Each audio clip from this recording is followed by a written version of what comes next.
Thank you, Mr. Chair, and thank you to all of our witnesses for your help in letting us understand the connection that we're trying to make today.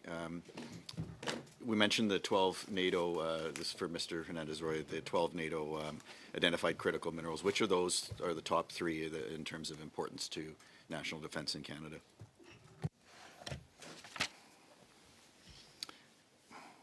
It's not easy to answer that, and I'll tell you why. It depends. Certain minerals are obviously required to build certain weapon systems and to build your defense industry.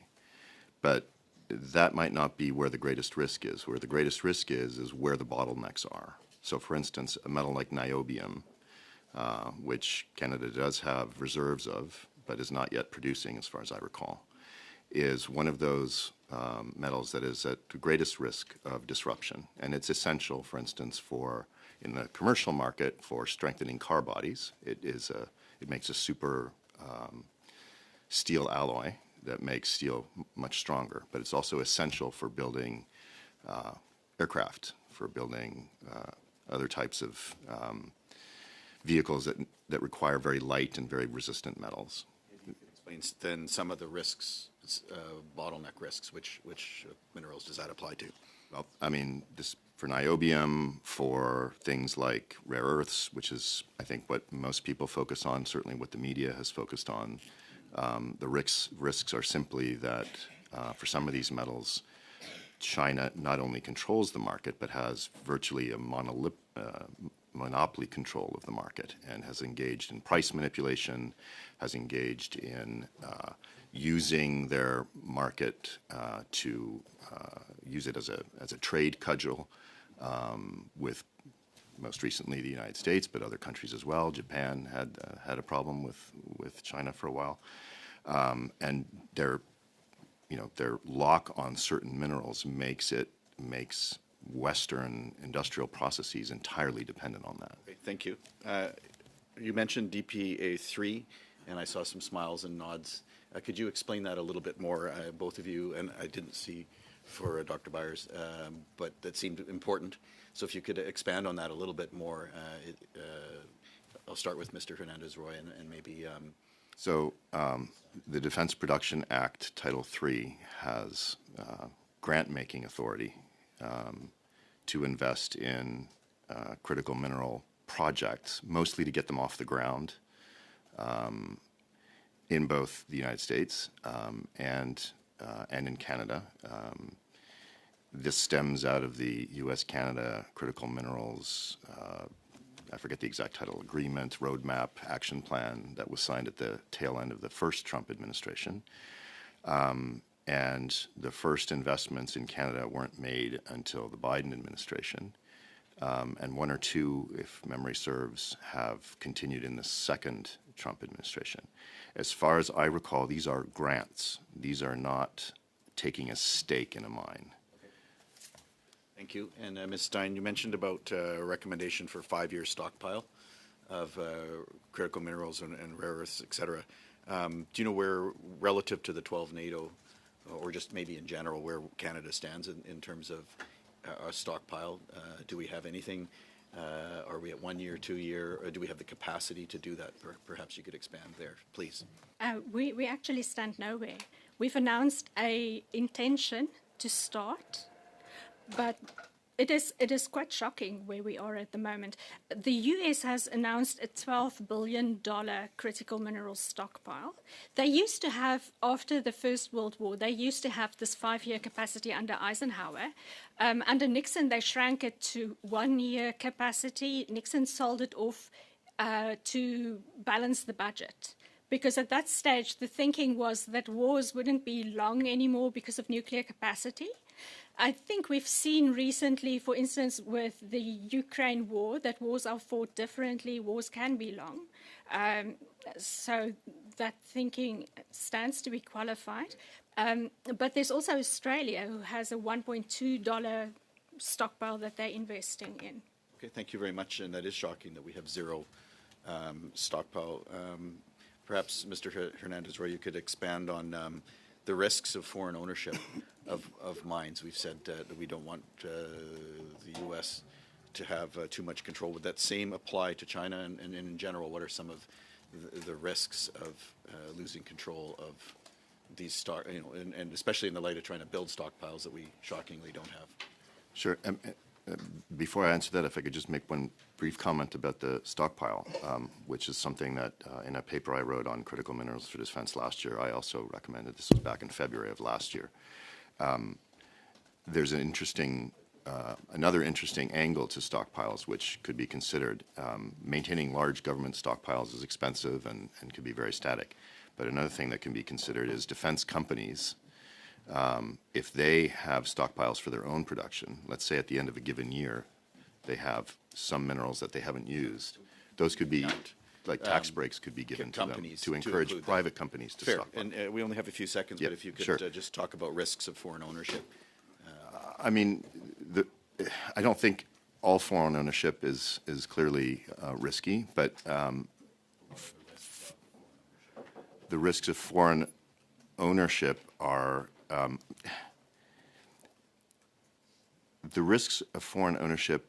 that the mineral supplies can be constrained or can be, they can be constrained in moments of Shipped out of the country and taken away. Well, that means the Canadian authorities could do something about that. Do you feel that would be important to control flow of these critical minerals out of Canada and into potential adversaries or other countries? I think that the export and import, but in this case the export of minerals and other commodities that are sensitive to national defense should absolutely be reviewed, yes. Thank you. Thank you, Mr. Kubo. Mr. Hernandez-Roy, with respect to the safeguards to protect sensitive sectors announced with the Prime Minister's strategic partnership with China, was it your understanding they would apply to critical minerals? The safeguards to protect the sensitive sectors announced in that strategic partnership with China. Unfortunately, I'm not familiar with that enough to answer your question. Dr. Stein?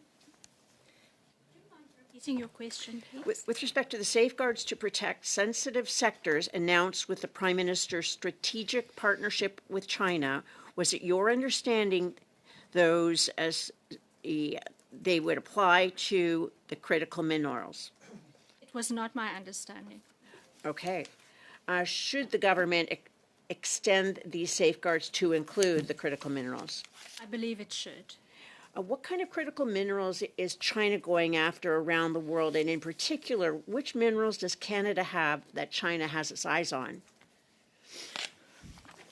We do have large reserves of rare earths. We've been talking about rare earths, but China already has a lot of rare earths at its availability.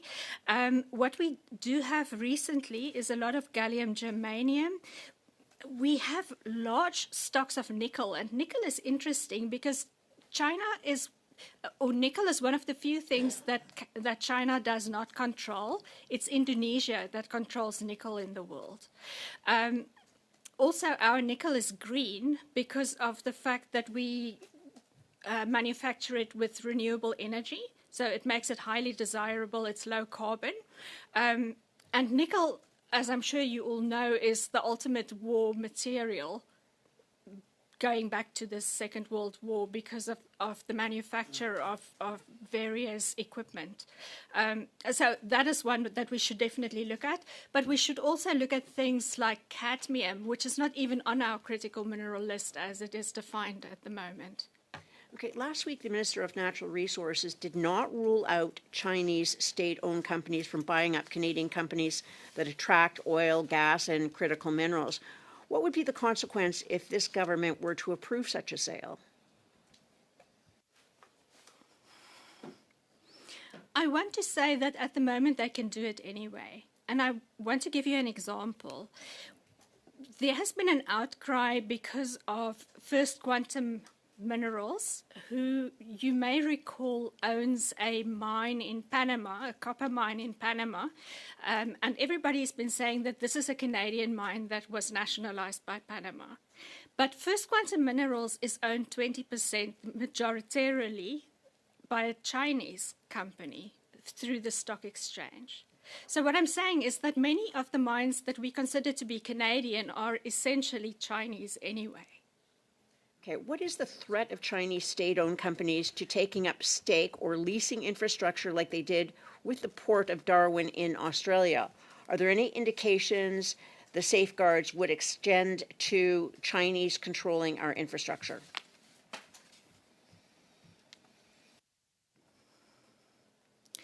I think there's always a risk. You may be aware of the port of Zambia as well, Zambia in Africa, which was the government defaulted on a loan and, well, China took back the port.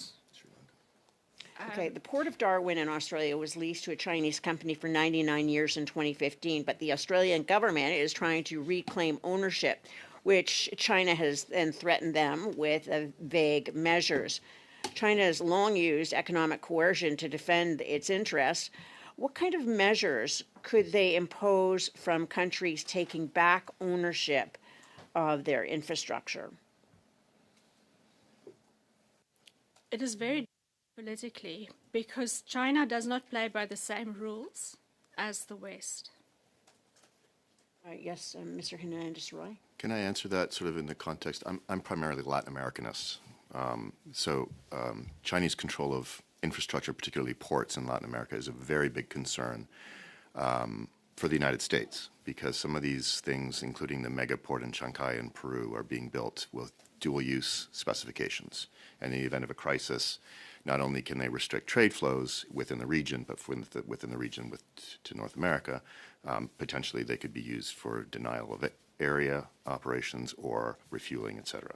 So having, and not only do they own and operate, they have the exclusive sort of almost sovereign right to some of these areas. So allowing that kind of a penetration is a huge risk. And you've seen the U.S. government recognize that with tactics that I don't agree with, but certainly a concern, for instance, in Panama with Hutchinson Ports controlling 2 of the 4 major ports in the Panama Canal on both ends. And the Panamanian government, the Supreme Court 2 weeks ago ruled that the contract would be null and void because the company basically didn't fulfill its contract. But the Chinese control energy systems, the electrical grid in Lima, Peru. They control a number of critical infrastructure, not just ports, but other things as well, that countries in Latin America have not paid enough attention to and are thus vulnerable to economic coercion should they try to pull back. Ms. Gallant, I know Dr. Barry's hand is up. I'm going to pass over to Mr. Watchhorn, and maybe he can engage with you in this respect. Mr. Watchhorn. Possibly. Whatever, Mr. Watchhorn. It's your time. It's your time, Mr. Watchhorn. Dr. Byers, si vous voulez répondre à la question, allez-y. Byers, if you want to answer the question, please go ahead. I agree that some Latin American countries have not paid sufficient attention to Chinese investments in infrastructure. This hasn't happened in Canada with regards to major infrastructure like ports. And I do believe that if a Chinese company wished to buy the Port of Vancouver, that purchase would be blocked under the Investment Canada Act. So it's an issue, but it's not yet an issue in Canada, at least not to that degree. The other thing I just want to suggest very briefly is that you should distinguish between Chinese investments in mining operations located within Canada and Chinese investments in companies that are incorporated in Canada, but where the mining is taking place overseas. The majority of the world's mining industry is incorporated in Canada, but an awful lot of those operations do not involve our territory. So there's a distinction there. We should still be concerned about those operations overseas, but my main concern is with mines located here in our territory. Thank you. Dr. Stein, you were talking about government investment, and I'm just to clarify that, are you talking about incentivizing companies? Are you talking about direct government investment? Are you talking about nationalizing the industry? I'm not talking about nationalizing the industry. I am talking about direct government investment. I'm talking about subsidies. I'm talking about tax incentives. And I am talking about things like the Canadian Infrastructure Investment Bank. So a variety of financial measures. I'm also thinking about the critical mineral stockpile. So we can have this in two formats. You can either have a big public stockpile, or you can have what is known as a private stockpile, where you pay companies to keep larger stocks. And on that, you said we've got intentions to stockpile. Have we made any progress on that, to your knowledge? Well, it was only announced in the 2025 budget. Are there any concrete steps being taken toward that? Not to my knowledge. Okay. Do you have any reasons why there have not? Are there any reasons, direct, that you're aware of why we have not pursued this? Not that I am aware of. Okay. I know we've heard concerns about the lengthy permitting processes for mining, and we've talked about that here as a matter of fact. Is there any indication that Canada is taking the hard steps to reduce some of the red tape and to move along on this? Certainly, there's Bill C5, there's the Major Projects Office, there's the Indigenous Council that goes with the Major Projects Office. So I think we are moving in the right direction. But I said in my opening remarks that we need to also take a hard look at our notion of critical minerals and at the list itself. It doesn't help us to stockpile the wrong things. No, exactly. I know that consulting often means I need to get it my way. That's what gets a euphemism for that, and that safety usually has a metric of 0. And if we don't achieve it, then it's no good. And I think that we've got to come off that, and I think you've indicated that we've got to move beyond that. Of the minerals considered critical for defense applications, how many can Canada actually mine, process, and refine domestically today? That is a hard question for me to answer because I'm not a geologist. So I have had a hard look at the latest, the 2026 U.S. Geological Survey critical mineral review. And I would say we can probably mine at least 26 of the 30 or so minerals that I think are needed for security. But I stand to be corrected because I am not a geologist. Okay. And on that, which specific defense systems require those? Well, let me be a little more specific. Batteries, electronics, precision-guided munitions, or communications equipment are most vulnerable to mineral shortages. Well, things like gallium germanium for night vision goggles, rare earths for ballistic weapons, nickel, tungsten, chromium for anything that requires hardened steel. That off the top of my head. But what I can certainly do, Honourable Chair, is to provide the committee after the meeting with a more extensive list and a kind of a write-up that analyses this. I would appreciate that. Mr. Hernandez-Roy, do you have anything to add to that? Well, I mentioned earlier in my opening remarks that Canada, already mines and processes the 12 critical minerals that NATO considers to be essential for defense. Just a little carve out here for a second. The USGS list of critical minerals, I think there's 52. 60. 60 now? I know there's a new list. They added copper and things like that. I mean, some of them have greater commercial applications than defense applications. Some of them have very niche defense applications. And so you need to, if we're talking within a defense context, you don't necessarily want to consider all of these minerals that are considered critical. Mm-hmm. Critical doesn't equate necessarily to defense. It just means critical for our industrial base and our defense industrial base. Oh, yes. But the 12, that NATO considers, and NATO obviously has just a defense lens, are aluminum, beryllium, cobalt, gallium, germanium, graphite, lithium, manganese, platinum, rare earths, titanium, and tungsten. Canada has reserves of all of these and produces some of these, some in great quantities, aluminum, for instance, and others in much more limited quantities like gallium and germanium, which apart from night vision goggles are also essential for semiconductor manufacturing. Okay. On the back end of this, well, Yeah. Over to you. Mr. Chair, and I want to thank our witnesses for appearing today. Now, we talk about the 5-year stockpile. Is that 5-year stockpile based upon Canada's needs or based upon Canada and our allies' needs? The 5-year notion comes from Eisenhower in the US, who was saying that the country should have a 5-year stockpile in the event of war. He considered that to be a prudent amount for a country to have. I am proposing that simply as a measure. So that would be only for the country. That would not necessarily be for the allies.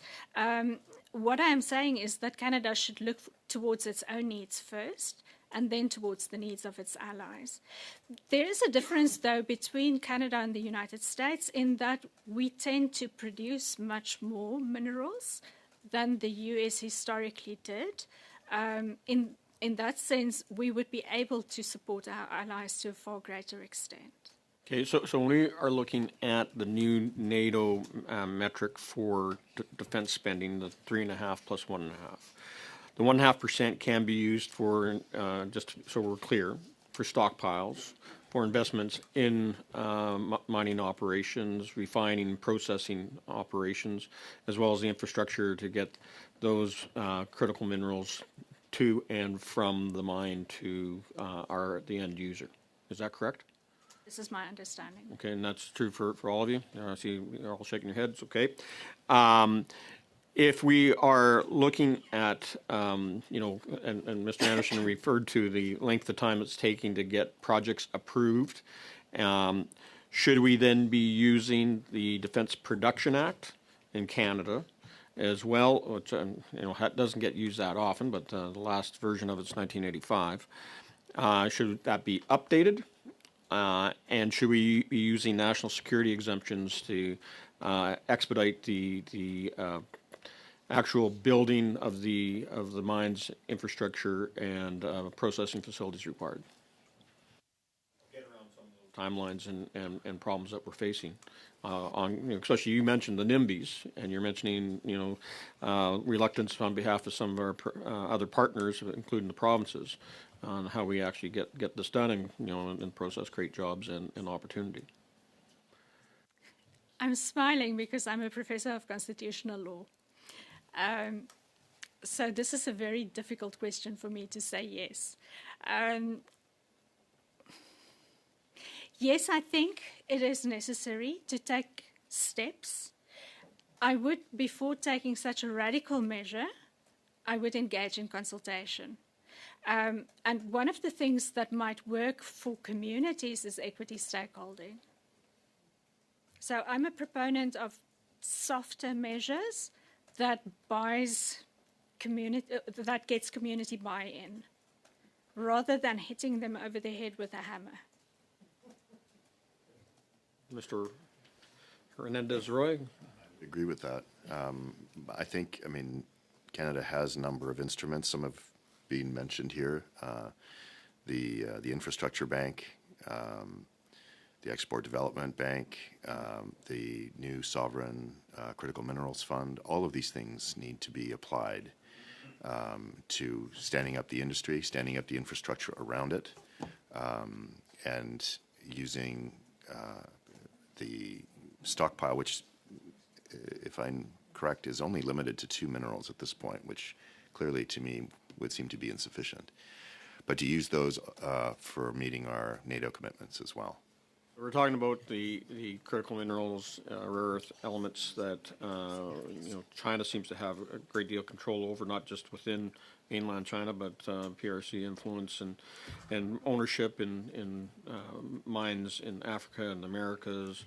How and you look at how COVID impacted us on how critical supply chains were disrupted, and Russia and China hold the hammer on a lot of these critical minerals. Case in point, helium is another one that's really necessary in the production of semiconductors. And so Korea, Japan, and Taiwan are really concerned about access to helium. So is there a role here for Canada, again, to ensure that two of our adversarial nations, being Russia and China, don't have complete control of some of these critical minerals? That's Just beyond, the 30 that you're listing here, like, actually, if you dig down on supply chains, impacts on the economy, impacts on manufacturing lines, it's a much bigger list than what we currently are looking at, is it not? certainly, it goes back to the issue of critical minerals being not just minerals for defense, but minerals for the broader economy. So we should be looking at where there are bottlenecks that are important to our economy here in the United States, and then secondarily to maybe allied countries. The other thing I think that's worth mentioning is this issue of Canada, mining in Canada, but Canadian mining companies being sort of, some of the most important mining companies in the world. And we should be looking at investments, possible investments in mines in other jurisdictions. I focus on Latin America, so I think a lot about Latin America, where for 20 years now, the Chinese have dominated the mining scene in terms of having feedstocks go to China for then being refined in China. And we should be thinking about ways, the Biden administration tried to do this in some ways. We should be thinking about ways to enter into new long-term offtakes agreements so that feedstock is diverted from China, or doesn't go to China as much, but goes to refiners in allied jurisdictions. That could be Canada, that could be the US doesn't have very much refining capability, but you try to see where there were refiners in countries that are stable and are our allies. Thank you. Thank you, Mr. Chair. Professor Stein, you mentioned, and I guess we're seeing it across the world, China exerting control over minerals and trying to hide it. As you gave an example in Africa and in South America as well, whether it's employees or control of the minerals or the export. Should we expect the same here, and should we protect ourselves from the same here in Canada? We should, and I have seen companies operating in Canada where we have the same thing. If they are listed on the TSX, then we should ask ourselves who are the shareholders behind them. Perfect. I would love a list of all of those companies. Any critical minerals that countries such as, say China, in terms of defense, that they do not have access to, and that we have access to here in Canada? And if so, is this something that we should be selling to them or keeping for ourselves? I don't think there are any critical minerals that China does not have access to. Fair enough. Maybe we consider that for some other countries as well. Should we expect our critical mineral sites to become active targets, Mr. Hernandez, right, active targets for our adversaries, either economically or strategically? And, as we discussed earlier, China seems to want to play by its own rules. Active targets in the sense of for acquisition? For acquisition, for control, for predatory practices, or even as, God forbid, military-type targets. Well, I mean, we've engaged in some pure speculation about what would happen if, the Chinese one day decided to land in some remote location in the Canadian Arctic because there happens to be a critical mineral deposit there and establish a presence, and then what do we do about that? I think that's just pretty much in the fantasy realm right now, but it's worth thinking about. But in terms of those minerals that are critical to our national well-being and to certainly to our defense, need to be protected against any sort of foreign ownership, or at least reviewed against any foreign ownership and safeguarded against that. What about, and I said strategic, but things such as cyber attacks that will shut down and control and damage our production? Is that a risk from countries like China? Certainly, but not just for the mines. I think more importantly, it's the infrastructure that can be targeted. I mean, we've seen targets against the Port of Montreal, for instance. Thank you. And targets, It's attacks, cyber. from... Pardon me? From who? I mean, foreign adversaries, China is certainly one. Okay. Russia, and I think, was the particular source in the case of the Montreal attack. Okay, thank you. So the government has declared China as our new strategic partner. Should this include sharing our defense-related critical minerals with them, maybe help them stockpile? Or is it something we should guard against, and is there a risk to that? I think the Prime Minister, and I'm just speaking from what I've seen in the press, has made it clear that the partnership is entered in with eyes wide open, knowing that there are certain purely commercial relationships, oil, foodstuffs, but that the trading relationship will not rise to the level of certain goods or certain materials that are sensitive to national The security. term strategic partnership was what was used. So in your opinion, should we define what that is limited to in terms of what strategic partnership is? And should that include access to or supplying of critical minerals to China? I don't think we should be supplying.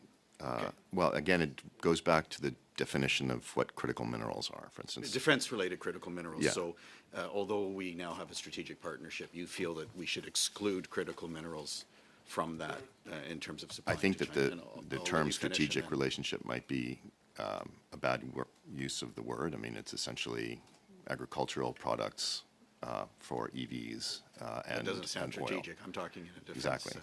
Perhaps Professor Stein, you could elaborate as well.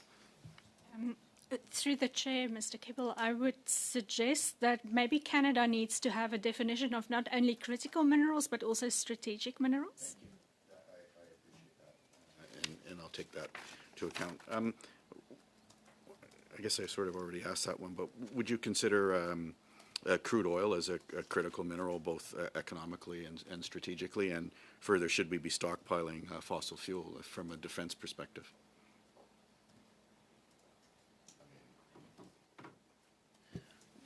We should have a certain stockpile of oil. The United States has had a strategic petroleum reserve for decades. In the case of Canada selling more oil to China than it has in the past, this is a direct result of the need for Canada to diversify its trading relationship, given an aggressive sort of economic coercion of Canada by the current administration in the White House. So we're selling more oil to China because there is an international market for oil, and it can buy it from Saudi Arabia or it can buy it from us. Of selling oil, I'm not against that, but just more from a strategic partnership and stockpiling and controlling. What do you feel, Professor Stein, we need to do best to protect our supply? It's a very broad question, and maybe I'll go around the room for it, but in my last few seconds here, what do we need to best protect our supply of critical minerals from a defense perspective from our adversaries so that we can support things like a critical stockpile, a 5-year stockpile? So just fire around the table if we could. Very quickly, define what strategic minerals are, stockpile them, and safeguard them. Safeguard them from Safeguard adversaries. them from adversaries. Thank you. Would you agree, Mr. Hernandez-Roy? I have argued in certain papers that stockpiling is necessary, and it's necessary not only for to hedge against prolonged conflict. Much of the thinking is as a result of the Russian invasion of Ukraine, but it's also critical while we build up our own critical minerals industry. To safeguard from China, it's important for us to have a reserve that can cushion us against price shocks from China. Yeah, I appreciate. Thank you, sir. Just want to follow up on what Dr. Byers was just saying, and also up to the other witnesses as well. There's been, we talked about the Foreign Investment Act, and maybe the thresholds in there are too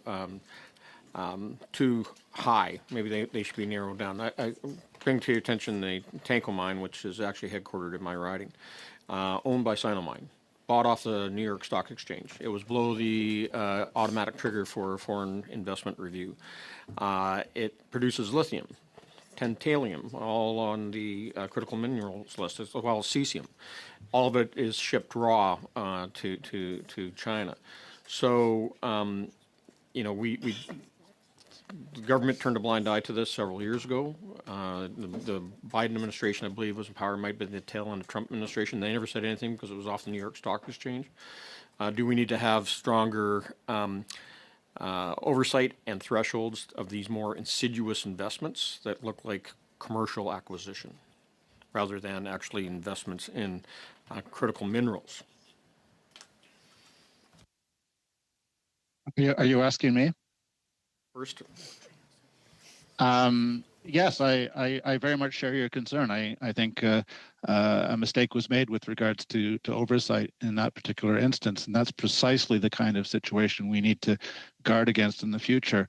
And I share Professor Stein's concern that companies like Chinese companies will seek to engage in multiple incorporations, sometimes in different jurisdictions, in order to hide the paper trail that leads back to the ultimate ownership. So that's where the scrutiny has to take place. The government of Canada should be able to do this. If it can't do it now, in all necessary instances, it needs to develop that capability. The other thing I will say, just in response to an earlier point that you asked a few minutes ago, is that I'm not concerned about China physically invading Canada, but I'm very concerned about espionage, particularly as we develop new technologies. I'm very concerned about sabotage. Anyone who sees what Russia is doing with regards to Europe, things like the jamming of GPS signals, or drones shutting down airports in peaceful areas of Europe. There's a general level of harassment that we need to be prepared for.